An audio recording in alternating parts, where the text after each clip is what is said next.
Bom, é sempre um prazer falar com o Ciro, é um dos caras mais esclarecidos, um dos caras mais honestos e decentes que eu conheço.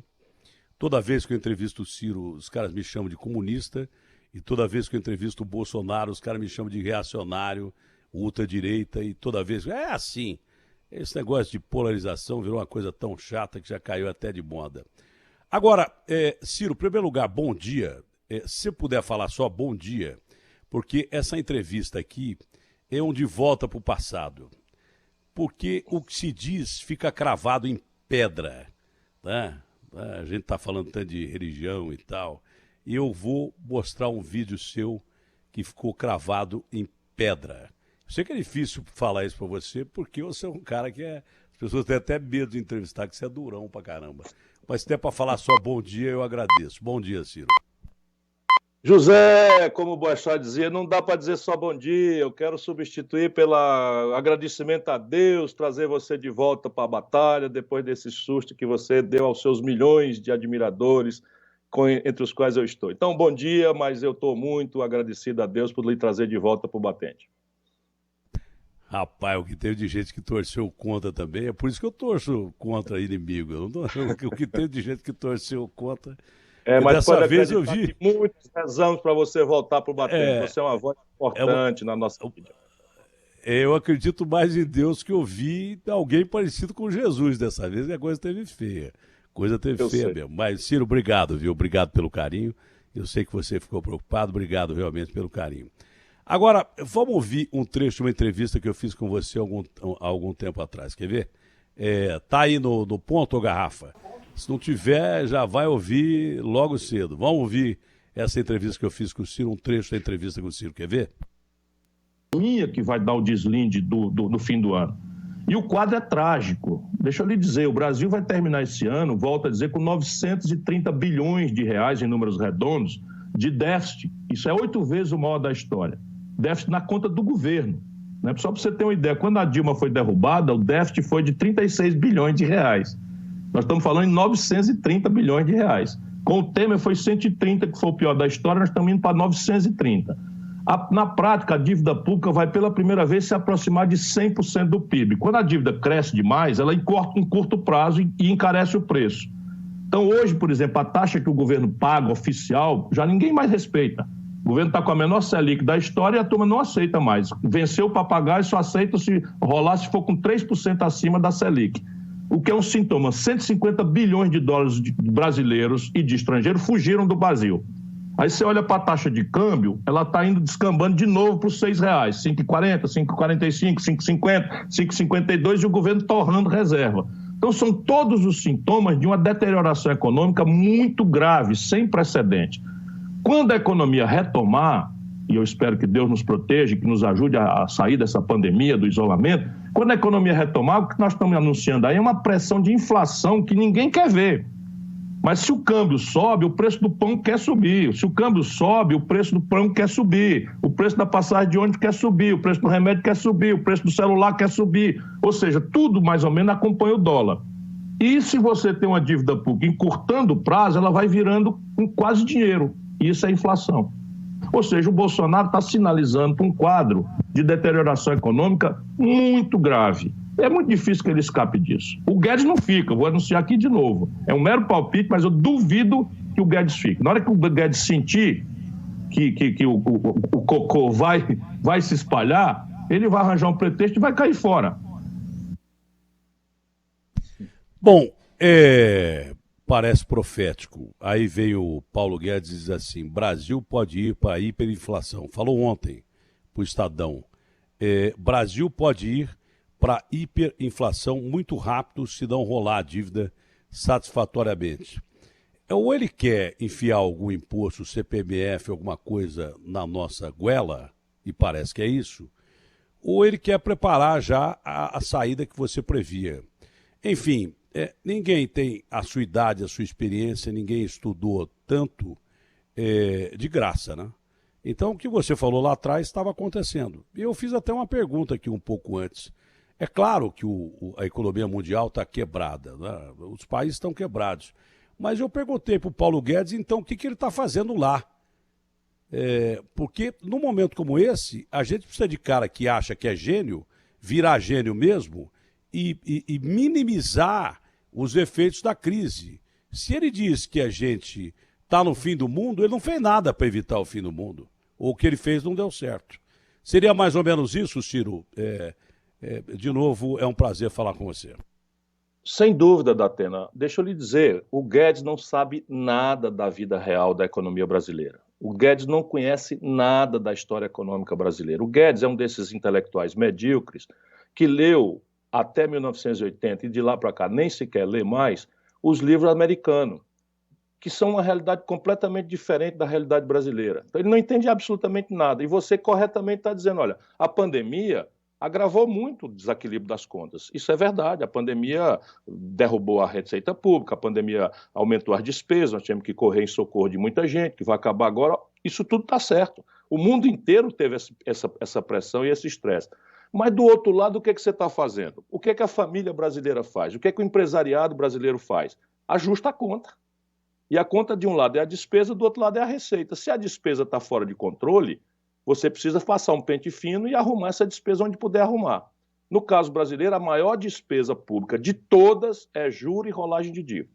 Como nós estamos já gastando muito mais do que arrecada, o juro da dívida não está sendo pago e está indo para dentro dela. É preciso trabalhar nessa despesa aí. Mas é preciso, antes e mais urgentemente, e eu te explico por quê, e essa é a minha angústia, atuar na área da receita, do dinheiro que entra. Porque se você equilibra a conta, o trabalhador sabe, se ele está numa dificuldade muito grande, ele procura fazer hora extra, procura fazer um bico, procura melhorar o dinheirinho ali para resolver o problema. O empresariado tenta fazer, cortar a despesa e tal. E aí vem a tragédia de um cara completamente despreparado como o Bolsonaro na presidência da República. No Brasil, você tem como resolver o problema. É muito importante que a sociedade brasileira saiba. Agora, para resolver o problema, tem que chamar um debate honesto com as pessoas. Então vamos lá. O Brasil, esse ano, com essa barafunda toda, essa quebradeira toda, está dispensando mais de 300 bilhões de reais de imposto devido. Não estou falando de sonegação, que é enorme. É isenção fiscal, por exemplo, de empresas que não têm nenhum retorno. Você pode passar um pente fino nisso e arrumar aí uns 50, 70, 80 bilhões de reais. Eu mais ou menos sei onde é que a gente podia achar, ainda mantendo, veja bem, 220, 230, 250 bilhões de reais de isenção fiscal. Mas eles não estão fazendo. Se o Brasil cobrar meio ponto percentual, que é o que o mundo está fazendo. O que é que o mundo está fazendo? A Europa, os Estados Unidos também alopraram as despesas, também agravaram os seus desequilíbrios, mas todos aumentaram a tributação dos super ricos. Por quê? Porque isso não gera distorção embaixo, como a CPMF gera distorção embaixo. Mas o super rico não. Se você cobrar, como o mundo inteiro cobra, um imposto sobre lucros e dividendos empresariais, que eu já cobrei quando fui ministro da Fazenda do Brasil, com o governo Itamar Franco, a gente se cobra igual eu cobrei, uns 80 bilhões de reais por ano. Só cobrando o que o mundo inteiro cobra, os americanos cobram, os europeus cobram, e aumentaram esse tributo, que é o seguinte: o Banco Itaú, para dar um nome claro para as pessoas saberem, sem nada contra, o Banco Itaú acabou de, pouco tempo atrás, de tirar 9 bilhões de reais para 4 famílias e não pagou uma pataca de imposto. Enquanto isso, o trabalhador brasileiro de classe média paga 27,5% de imposto de renda. Percebe? Isso não existe em lugar do mundo. Lá se vai mais 90 bilhões que a gente pode botar para dentro. Ô, Paulo Guedes, aprende aí um pouquinho, toma nota. O Datena está ajudando aí a gente a te ajudar a resolver esse pepino. Mas o que é o problema? O problema tudo é interdição mental. Se a gente cobrar, Datena, 0,5% a 1% dos grandes patrimônios acima de 25, 30 milhões de reais, a gente arrecada mais 70 bilhões de reais. Sabe qual é a distorção que isso gera? Nenhuma. Pode ser provisório. Meio ponto, super rico. Vocês aí vamos ajudar aqui, é uma transição para a gente equilibrar a conta, porque senão é que nem cuspir para cima. Na hora que você não resolve a conta se resolve na superinflação, que já começou para o povo. Porque esses números de inflação, eles são médias. Então, o preço da diária de um hotel de luxo cai, porque o turismo despencou, eu pego a queda e rebato com o preço do feijão, que subiu 30%, o preço da carne, que subiu 20 e tantos por cento, o preço do óleo de soja, que subiu 20 e tantos por cento, o preço do arroz, que subiu 30%, o preço do óleo diesel, que está subindo e arrebentando o custo de frete dos caminhoneiros, o preço do gás de cozinha, que está aloprando R$ 80 na casa da mãe de família do interior do Brasil ou da nossa periferia de São Paulo.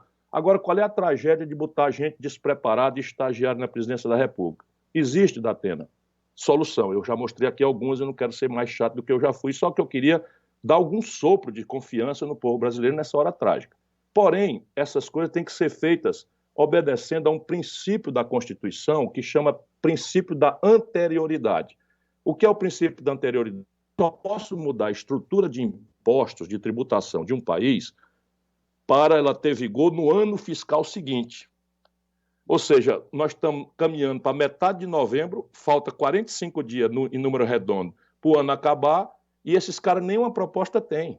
Essa é a tragédia de um despreparado como o Paulo Guedes e um tarado, amalucado, boçal, imbecil como o Bolsonaro na presidência da República. Percebe? Então, 45 dias falta para a gente tomar decisões que, se tomadas agora, tem efeito no ano que vem. Se não for tomada agora, se for tomada só em 2021, só vai ter efeito em 2022. Aí, meu irmão, Maria já foi para o brejo. Percebe? E é isso que o Paulo Guedes está vendo. Eu não vejo você melhorar a economia com o Paulo Guedes lá. Teria que trocar. Nenhuma não chance. sei se o Bolsonaro vai trocar. Eu não vejo isso. Porque eu concordo com você.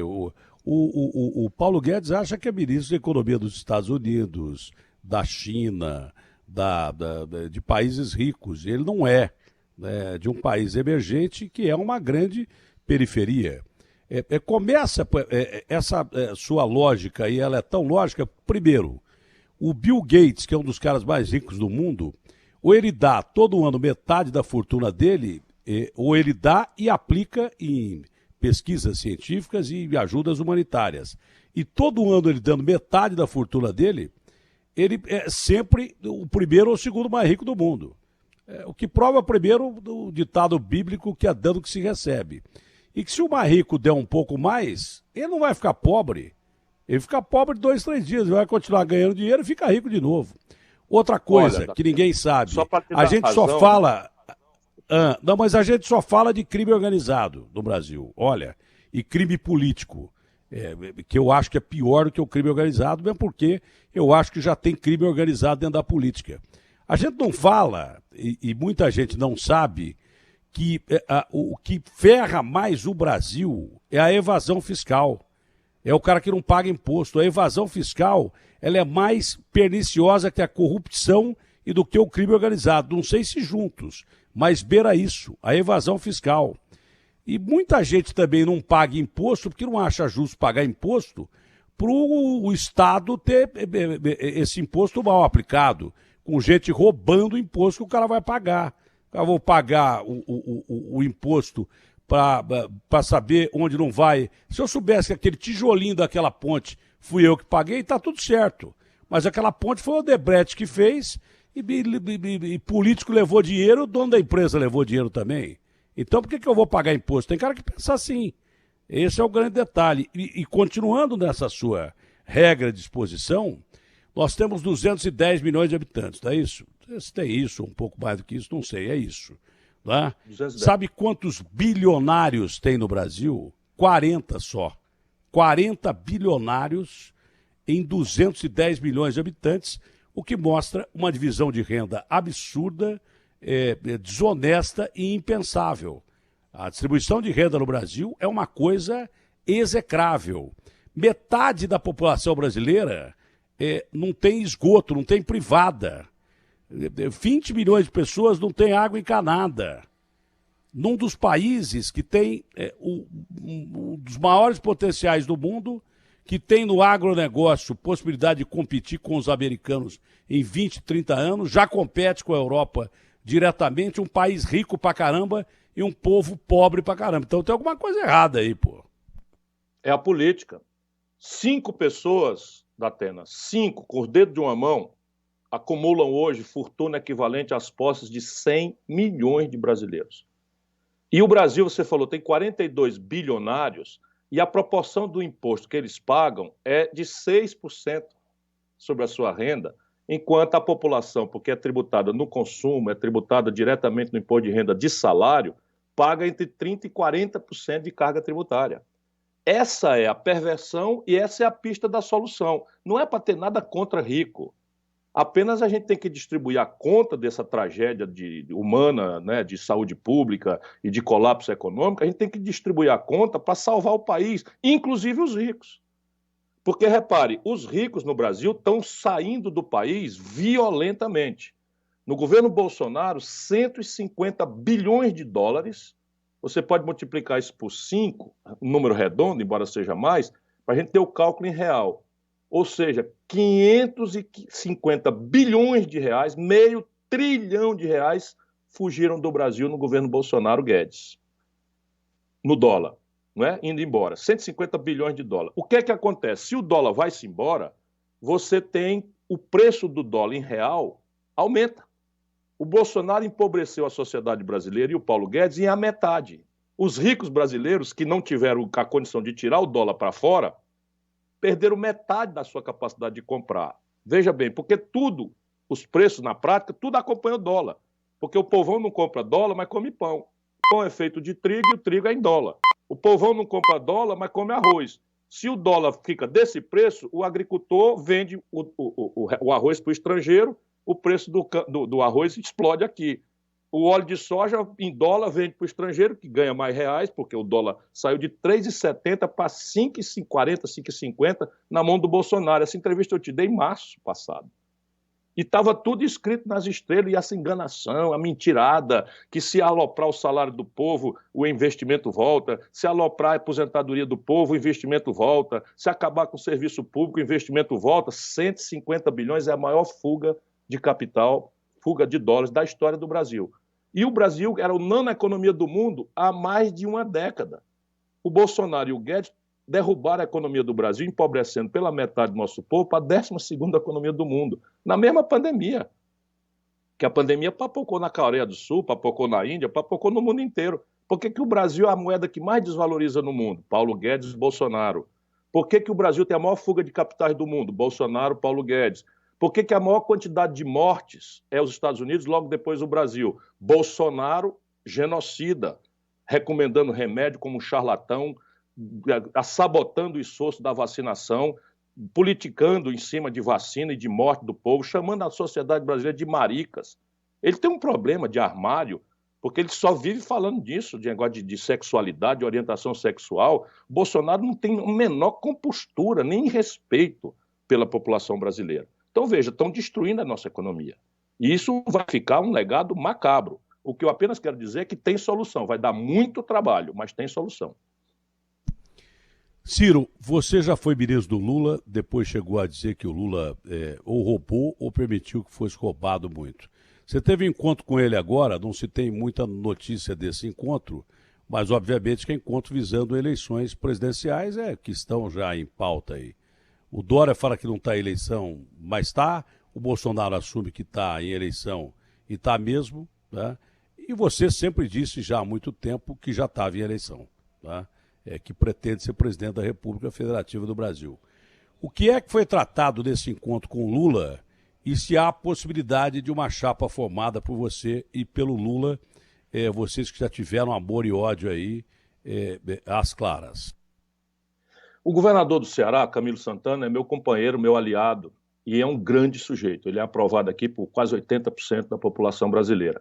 E ele se incomoda muito, sofria muito com essa distância, esse azedume que se estabeleceu entre eu e o Lula, e a burocracia corrompida do PT.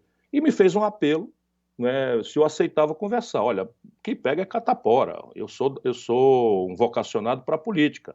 A gente precisa ter a capacidade de conversar com o pior adversário, quanto mais aquele que foi meu companheiro, meu amigo aí durante tantos anos, como é o caso do Lula. Embora eu tenha me decepcionado profundamente com a questão econômica.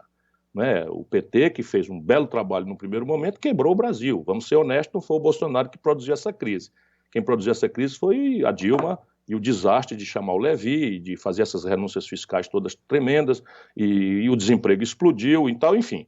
Mas o Bolsonaro está agravando o problema e eu quero consertar o problema. Então, veja, o Camilo me fez um apelo e eu disse, topo, na hora que você quiser. Se ele quiser conversar, não faz mal para ninguém.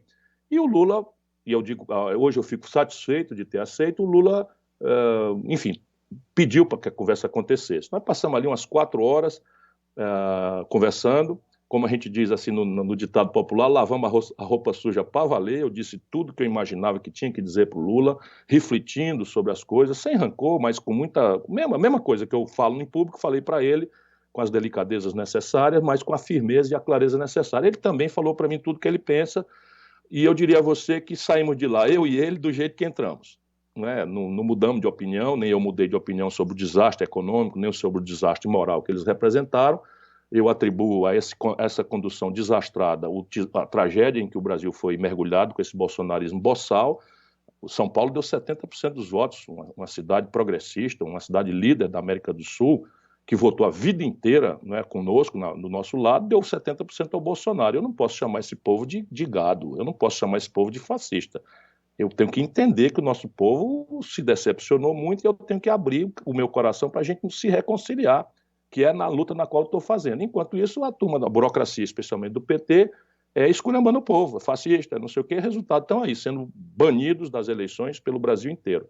Então, a conversa foi só essa, não é muito provável que a gente faça qualquer tipo de aliança, porque agora o que está em disputa no Brasil é quem é que vai tirar o Brasil dessa encalacrada. O Bolsonaro vai ser destruído, eu não vejo o Bolsonaro... por esse desastre econômico e essa forma irresponsável, a canalhada. Você imagina o Bolsonaro chamar os americanos para uma confusão de guerra? Espera um pouquinho, ele agora está acabando de desmoralizar as Forças Armadas brasileiras. O Brasil foi objeto de uma galhofa e de uma risada internacional pela canalice, pelo deboche, pela irresponsabilidade, a profunda desqualificação do Bolsonaro. E a gente não pode diminuir as palavras, viu, Datena? Eu sei que às vezes as pessoas me consideram muito duro, mas um canalha como o Bolsonaro tem que ser chamado de canalha. O filho denunciado, corrompeu os filhos desde criança, corrompeu as esposas, enfim, não pode ser chamado por menos de um canalha, e cadeia para um cara desse é pouca. Então a grande questão é quem vai tirar o Brasil do desastre econômico, moral, internacional que o Bolsonaro produziu e vai agravar muito. É uma volta ao petismo e suas contradições? Eu quero crer que não, e estou fazendo uma força grande para pedir ao nosso povo para a gente construir um caminho. Mas os super ricos do Brasil, que elegeram o Bolsonaro, estão preparando um caminho.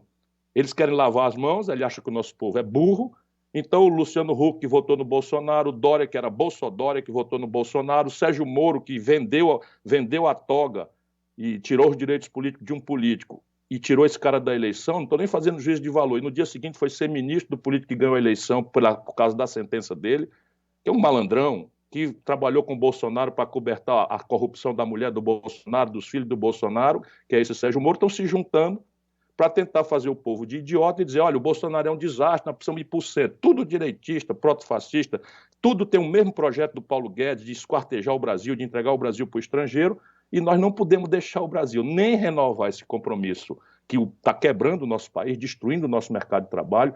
Ô Datena, desculpa, eu gosto muito de trazer informação prática para as pessoas saberem por que eu sou tão indignado. A maior agricultura tropical do planeta Terra, que é o Brasil, acabou de importar, pela mão do Bolsonaro, eu rio para não chorar, 30 mil toneladas de soja dos Estados Unidos.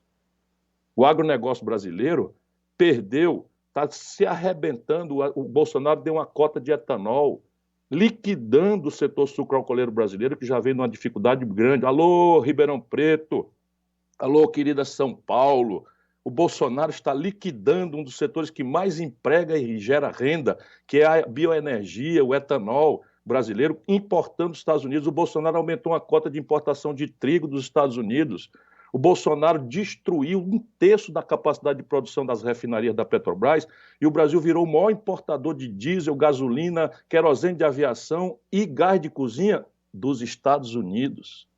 Tudo picaretagem, tudo propina, tudo ladroeira. O Bolsonaro entregou a BR Distribuidora para um pool de banco sem nem sequer avaliar o valor dos terrenos. O Bolsonaro mandou o Banco do Brasil vender, Paulo Guedes, eu estou de olho, tu não vai fazer essas cagadas sem eu dar o nome de cagada e de roubalheira de braçada. Desculpa, Datena, o povo brasileiro precisa saber. O Banco do Brasil foi criado por Dom João VI. Pois bem, o Banco do Brasil, na mão do Bolsonaro, entregou para o BTG, esse G aí é Guedes, um banco criado pelo Paulo Guedes, embora tenha desfeito a sociedade, mas o Banco do Brasil, pela primeira vez na história, desde Dom João VI, vendeu uma carteira de ativos por receber, que tem valor de 3 bilhões de reais com B de bola, para o BTG por 371 milhões de reais, sem licitação. No mesmo momento, para mostrar que não tem nenhuma nova estratégia, compraram a carteira bichada de crédito que não vale nada, tudo papel podre, do grupo do Banco Votorantim. O Bolsonaro mandou a Petrobras vender o campo de Carcará, está mandando vender as refinarias do petróleo, vendeu a estrutura de gasodutos da Petrobras, vendeu a BR Distribuidora, que são os setores que mais dão lucro para a Petrobras, meu irmão, e mandou comprar campos, lotes de petróleo de uma multinacional chamada Total, na Bacia Amazônica. Deixa eu te dizer, o Conselho Nacional de Petróleo licitou vários blocos de petróleo e essa Total arrematou, por preço por ninharia, vários blocos de petróleo na Bacia Amazônica. Quando foi procurar o petróleo, começou a dar problema de meio ambiente, inclusive na matriz dela, porque está todo mundo reclamando da destruição da Amazônia, aí vem uma multinacional querer explorar petróleo na Bacia da Amazônica, embora tenha sido feito todo com os cuidados. Pois bem, os campos micaram. Sabe o que esses canalhas fizeram, Datena? A Petrobras recomprou os campos da Total, que não vale nada. Estão na crise econômica ferrada e a roubalheira correndo frouxa. E isso como é que a gente chama? São canalhas. O Bolsonaro é um bandido, nós temos que chamá-lo de bandido e tem que levar ele a um impedimento antes que ele acabe de destruir a sociedade brasileira. E aí a solução para isso é voltar à maluquice do PT? Acho que não. Acho que a solução é a gente ter que estar construir um caminho. Por isso eu estou apoiando a Marta Rocha, no Rio de Janeiro, estou apoiando o Márcio França, em São Paulo, estou apoiando o Calil, em Belo Horizonte, estou apoiando o Bruno, em Salvador, apoiando o Sarto, em Fortaleza, para a gente criar uma corrente em que o voto seja dado a bons administradores, como é o caso do Márcio França, o único administrador qualificado que está na disputa, mas também que seja um voto que, ao negar a polarização odienta, construa o futuro do Brasil nas grandes cidades.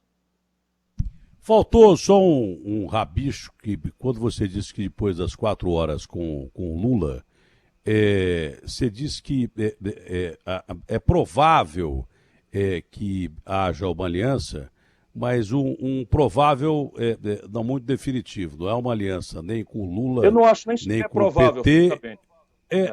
Não, mas você disse provável. Como você disse provável, é a pergunta que eu faço a seguir. Uma história de chapa, ou com cabeça o Lula, ou você, para a presidência da República, está afastada a qualquer possibilidade? Completamente. Não é provável em nenhuma circunstância. Era preciso que o PT tivesse a grandeza que teve, por exemplo, a Cristina Kirchner na Argentina. Não era preciso que tivesse a grandeza do Bernie Sanders nos Estados Unidos, porque a eleição não é um concurso de simpatia, não é quem é o cara que você preferia para ir tomar uma cerveja, percebe? Como muitas vezes o eleitorado escolarizado, os artistas, os intelectuais, a gente tem um pouquinho essa distorção. Quem é o gente boa que está disputando? Eleição é viabilidade. Então vamos tomar concretamente o caso em São Paulo. O Márcio França é o que tem mais chance de derrotar o Dória, né? E é um candidato que tem programa, projeto, experiência, administrador, governou São Paulo, foi prefeito reeleito com 93% dos votos, está propondo frente de trabalho, porque vai acabar o socorro emergencial de 1º de janeiro. E o Boulos é o simpático, é o cara que certamente seria muito agradável tomar uma cerveja. Ok, nós estamos nesse lado aí, todo mundo, mas aí eles ficam atacando o Márcio, em vez de atacar o Russomano, em vez de atacar o Dória, não é? Então esse é o grande erro desse petismo raiz, não é? Ou do petismo corrompido, é só pensar em si mesmo, eles não pensam na sociedade. E eu estou preocupado em construir um caminho em que a gente tire o Brasil dessa confrontação radicalizada, em que o Brasil sai da eleição já rachado e ninguém deixa o outro trabalhar. Essa história do Boulos em segundo lugar, que muita gente pensava impossível, de repente o Boulos está em segundo lugar. Aqui em São Paulo, da pesquisa do Ibope e da pesquisa do Datafolha, que o Russomano tinha barrado até hoje. Isso lhe dá uma perspectiva daquilo que você pensa para o Brasil do futuro? Porque não deixa de ser uma derrota para o Bolsonaro, que apoia o Russomano, a mesma coisa com o Crivella no Rio de Janeiro, e depois nós vamos falar dos Estados Unidos, que é um assunto à parte. Esse aí eu queria colocar à parte, que eu acho que tanto faz Trump ou Biden. Os caras ficam falando de esquerda americana. Que esquerda americana? É a maior capital do mundo. O tal de Biden, se ninguém sabe, foi o senador que levantou a bandeira da Guerra do Golfo, quando os caras invadiram o Iraque, dizendo que o Saddam Hussein tinha arma química. Né? Não tinha nem colírio, encontraram lá no Saddam Hussein. Eles queriam petróleo, porque o Bush estava metido em empresas petrolíferas e tal, e daí por diante. Eles queriam invadir por causa disso. Tá? Então não tem essa história de esquerda americana, que o Biden é da esquerda americana. E também ele pode complicar um pouco mais o Brasil com essa pressão internacional, mas já haveria essa pressão internacional por causa de mercado, não é por causa de política, porque Claro. nem o Trump é amigo do Bolsonaro e nem o Biden é inimigo do Brasil mais que o Trump. É império. Império é império, cara. Império não deixa o outro crescer. Então, tanto faz. Olha, se o Biden ganhar, vai ser ruim para o Brasil. É ruim para o Brasil com o Trump lá. O Ciro está falando uma série de incongruências que eu não sabia dessas importações que se houve, ele não ia falar. São importações absurdas de coisas que a gente tem mais que os caras aqui, condição de produzir, que a gente botou o ovo em pé. O álcool, quem botou o ovo em pé foi o Brasil. Né? Não mataram um cara que inventou um carro a água, sumiu o cara. Nunca ninguém ouviu falar. O Brasil não mataram, mas mataram economicamente. Que se o mundo quisesse energia verde, né, antes de pensar na eletricidade, que agora está mais desenvolvida, teria adotado o álcool como combustível mundial há muito tempo. Não adotou o álcool como combustível mundial porque tem petróleo. Então isso é tudo jogo econômico. Se acreditar que americano quer o bem da gente é a coisa mais ridícula do mundo. Né? Não só americano, inglês, francês. Eles querem mais é que a gente se ferre. Esse é jogo econômico. Então, a história... vamos voltar para o nosso quintal aqui. Não sei se o Russomano vai para o segundo turno. Está empatado aí em segundo lugar com o França e com o Boulos. Tá? Não sei se ele vai para o segundo turno. Ele está em queda, os outros estão subindo, o Boulos sobe, o Barço se mantém, mas é uma força política por experiência, e o Russomano está caindo. Lá no Rio, o Crivella caindo. Tá? Essas derrotas para o Bolsonaro significam o quê? Em duas cidades importantes aí do país, fora outras cidades. Seria melhor que ele fizesse o que ele tinha dito, que não ia apoiar ninguém para prefeito, e ele acabou se metendo em duas eleições em que ele pode quebrar a cara. Olha, Datena, você mais uma vez está antecipando, né? Nenhuma sociedade amadurecida, nenhum eleitor maduro dá para instituto de pesquisa antecipadamente o resultado. Você tem que votar no que é melhor, nós temos 2 turnos, e se você tem predileção, vota no que você prefere, e no segundo turno, mais viável para ganhar contra aquele que você acha o pior das coisas. E isso está acontecendo. Faltam 3 dias, a gente não deve acreditar em pesquisa, temos que lutar até o fim, porque, como a gente diz aqui, o caboclo do Ceará diz, os poderes da maldade são muito grandes. Nós temos que trabalhar contra os poderes da maldade até às 5 horas da tarde do domingo. Né? Mas veja o que a gente já pode ver. O povo brasileiro está banindo os extremos. O lulopetismo corrompido está levando uma grande sova no Brasil e o bolsonarismo boçal está levando uma grande sova no Brasil. A cidade mais importante da América do Sul é São Paulo. Antes de mais nada, tem que escolher um bom prefeito, que cuide da creche, do transporte, enfim. Mas o mundo inteiro vai ler se São Paulo votou favorável ao lado do Bolsonaro ou não. E São Paulo, mais uma vez, que está escrito na bandeira, São Paulo conduz, não é conduzida. Então o Brasil inteiro está comemorando o desastre bem feito, né, pelo despreparo, pela falta absoluta de compostura, pela nota de R$3 que o bolsonarismo representa e sua representação. No Rio de Janeiro, a mesma coisa. A maior rejeição de todas é lá e o PT está lá fora do debate. Aí em São Paulo está o Tato, né, também 5º, sei lá, 4º lugar, enfim. Em Minas Gerais, Datena, o Calil, que é o nosso candidato, está com 65%, o PT tem 2%, e o candidato do Bolsonaro tem 5%. Então, nas 3 principais Foi o cara cidades que melhor administrou a pandemia. Eu entrevistei aqui o Calil. Porque ele entrega, ele não tem conversa mole, ele é administrador. Ele não gastou um tostão. Ele falou assim, Ciro, me permita. Claro. Ô, Datena, eu investi em gente, ô, Datena. Eu investi em médico, eu investi em enfermeiro. Eu não gastei um tostão com o hospital de campanha. Respirador não salva a vida, Datena. Salva a vida é gente. Eu não gastei um dinheiro, por isso que não teve corrupção aqui.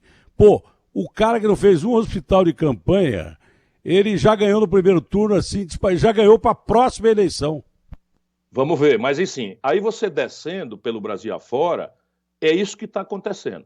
É isso que está acontecendo no Brasil. Vamos ver, evidentemente não quer dizer que a minha força ganhou. Isso, eu estou muito longe de cometer isso. Mas existe um campo não que rejeita o bolsonarismo boçal nas grandes cidades e que rejeita o lulopetismo corrompido. Essa turma é que nós temos que organizar para tirar o Brasil dessa encruzilhada. Isso é a primeira lição que aparentemente o voto no Brasil está dando. Aqui em Fortaleza nós estamos enfrentando um bolsonarista boçal que escondeu o Bolsonaro até a véspera da eleição. Mas na hora que o Bolsonaro declarou, ele já subiu a rejeição e já perde para nós por 10 pontos no segundo turno. Não, aqui em São Paulo o Bruno está com 32%, mas apesar dele declarar que é fiel ao governador, o Dória não aparece na campanha dele. Né? É tudo isso, é para enganar a população. É evidente que a eleição... Eu adoro o Dória, mas ele não botou o Dória na campanha dele até agora. É possível uma composição sua com o Flávio Dino? Eu e o Flávio Dino somos grandes amigos, muito amigos mesmo. Não é? O Flávio Dino, entretanto, tem um olhar diferente do meu. Ele tem aí uma coisa de querer fazer uma frente envolvendo Lula e Luciano Huck. E eu já tenho vivência, experiência, estrada, para saber que isso é só um sonho de noite de verão.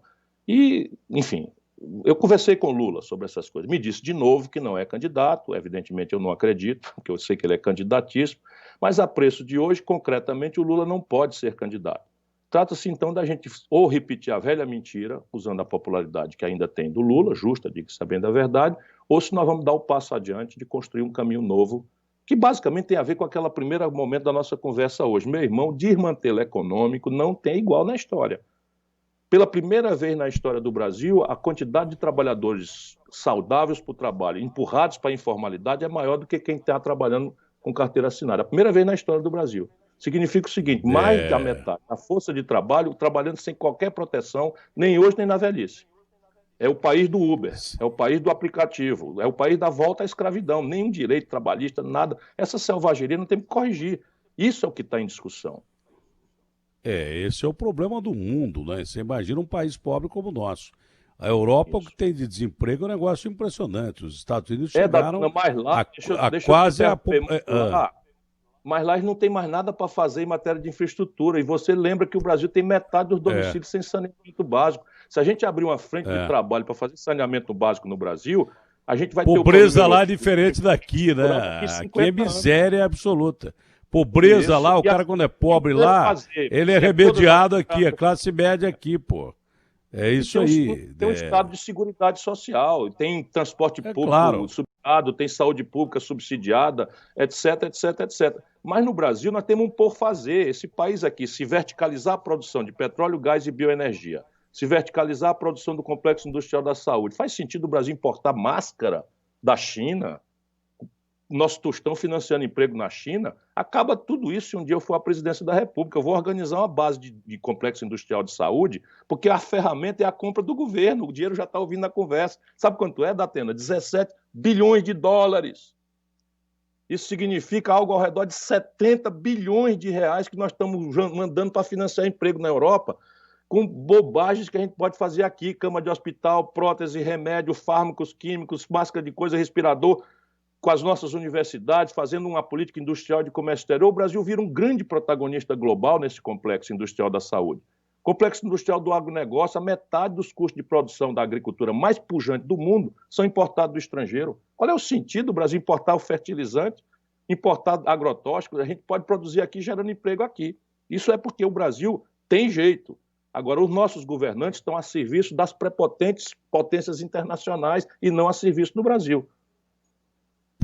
Primeiro vai uma pergunta, os caras falam que eu sou bocudo, eu perto do Ciro, eu sou o Mickey, perto do Ciro eu sou o Pateta, dizem que eu sou bocudo, perto do Ciro eu sou o Mickey lá da Disneylândia. Assim, não tem rabo de palha como você e eu.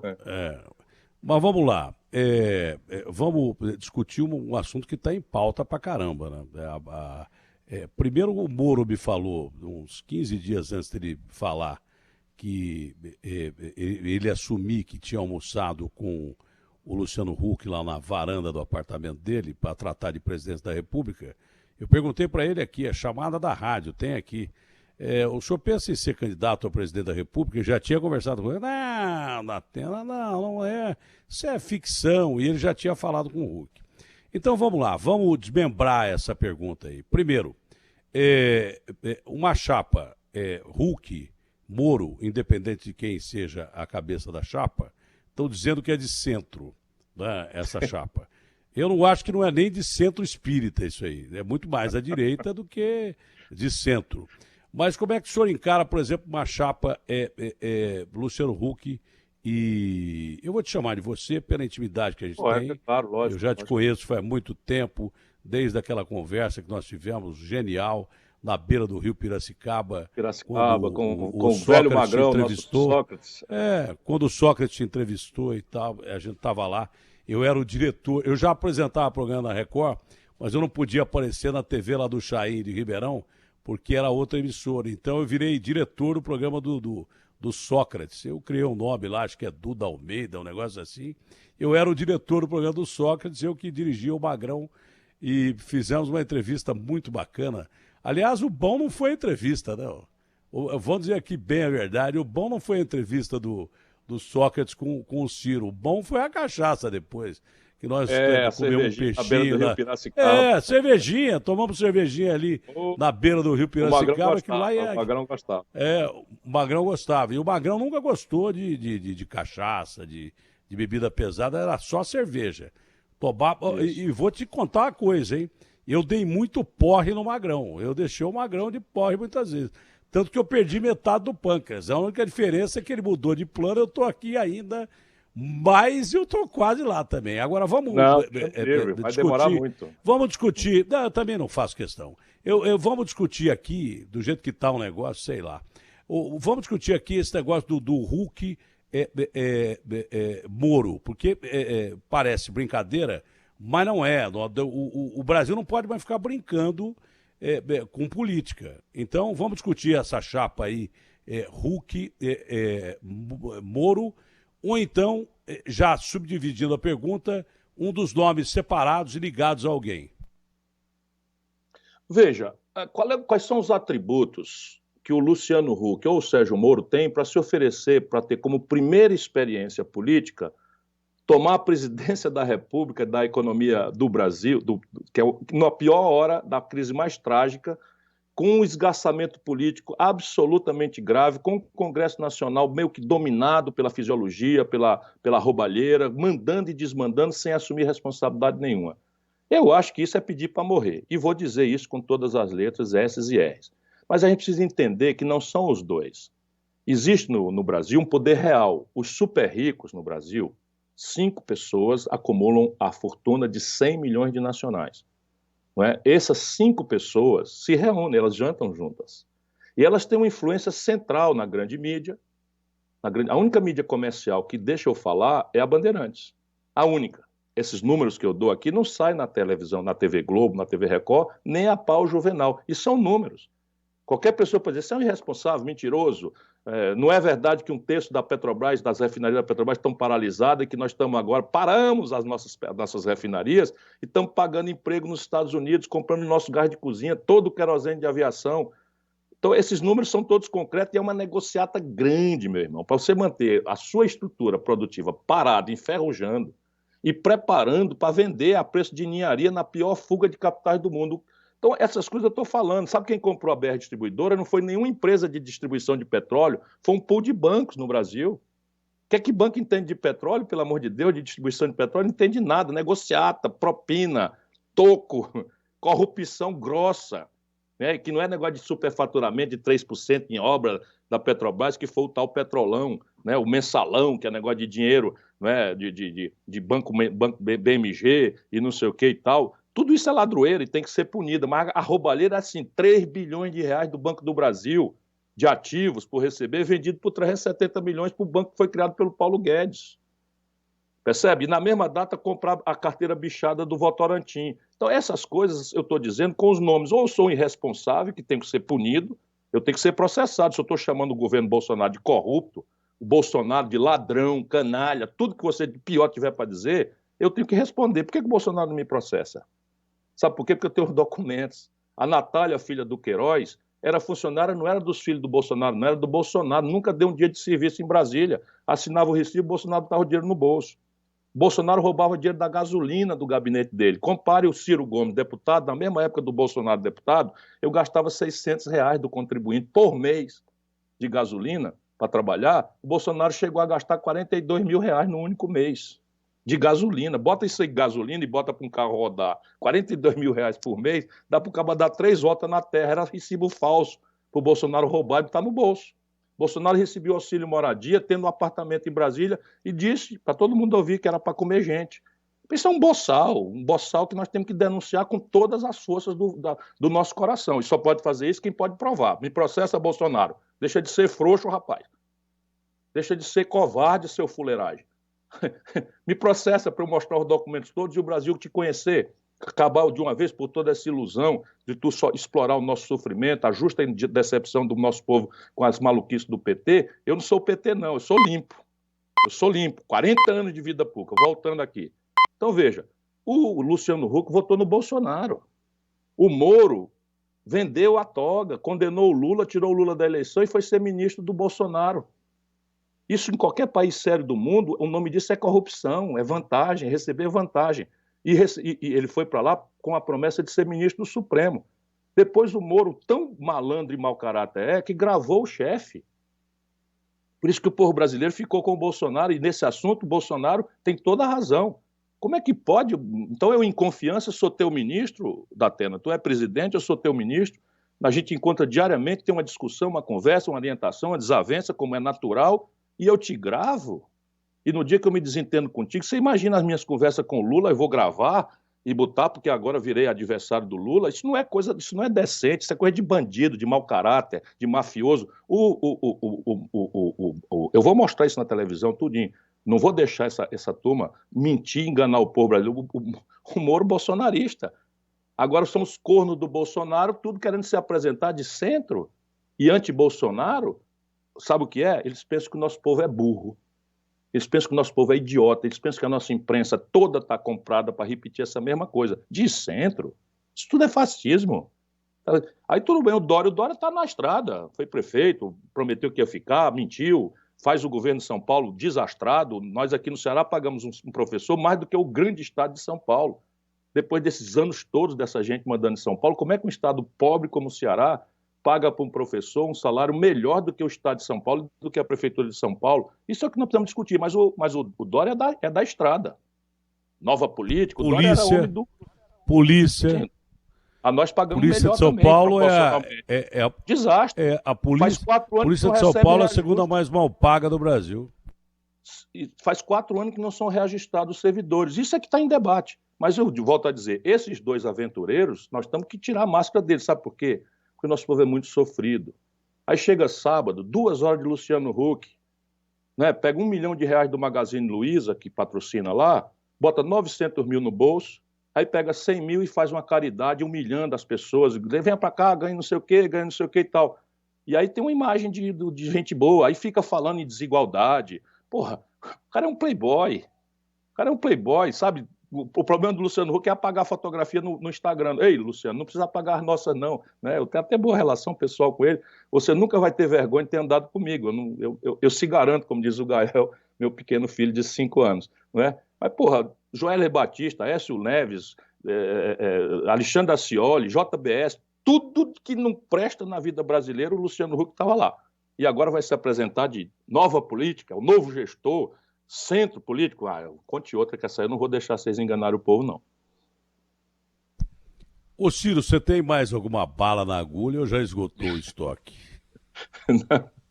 Olha, eu sou um lutador. Se você não tiver mais nenhuma bala na agulha, se você não tiver mais nenhuma bala na agulha, se não tiver mais nenhum alvo, nós podemos parar. Agora, se você quiser continuar, eu estou aqui ouvindo. Vamos parar. Eu não tenho mais nada que perguntar. Você falou tanto que eu não tenho mais nada que perguntar. Eu estou muito feliz de ver você de volta no Batente, com o mesmo entusiasmo, o mesmo compromisso. Não tenha medo disso, não. A vida, às vezes, manda uma prova para a gente, só para a gente voltar a amar a vida com a intensidade que merece. Eu estou muito feliz com isso. E, assim, que o povo brasileiro me entenda, eu estou muito indignado, eu estou indignadíssimo, sabe? Vai acabar o socorro emergencial agora, a fome é um espectro real de volta. Meu irmão, você não tem ideia, aqui embaixo, no chão onde eu ando, o que é o desastre que está acontecendo no nosso país.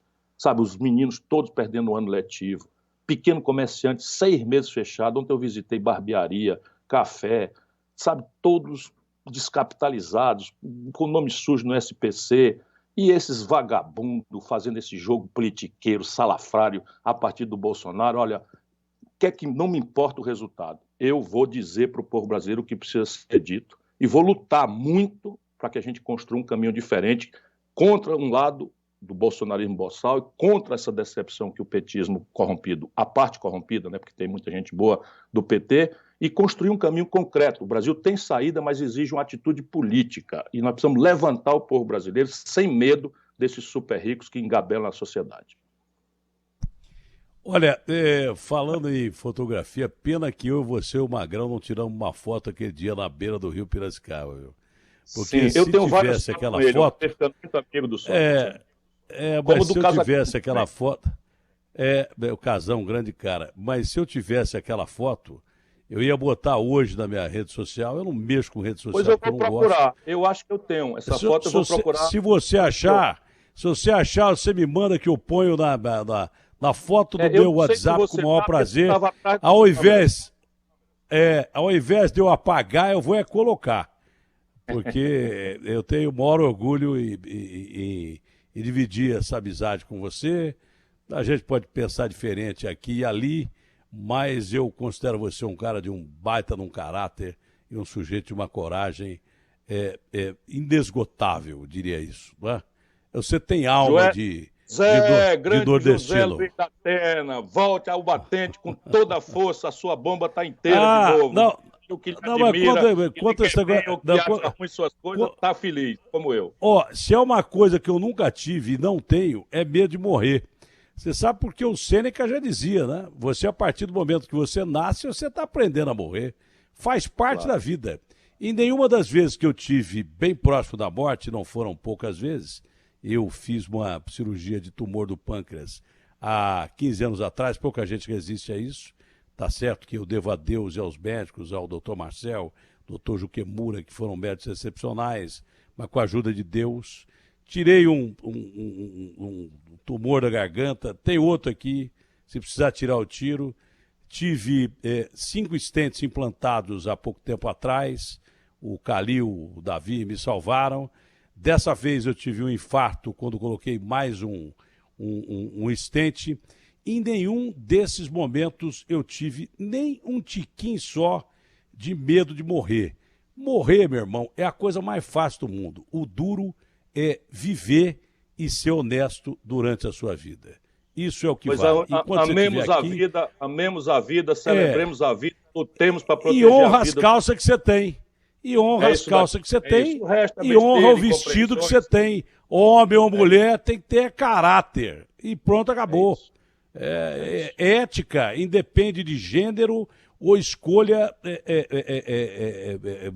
de opção sexual.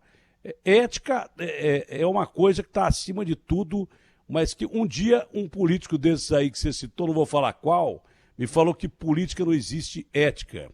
E aproveitando, eu não vou falar palavrão, porque eu falo palavrão pra caramba, mas o Johnny não gosta. Você usou essa palavra várias vezes aqui, mas a resposta que eu dei pro cara foi essa daí.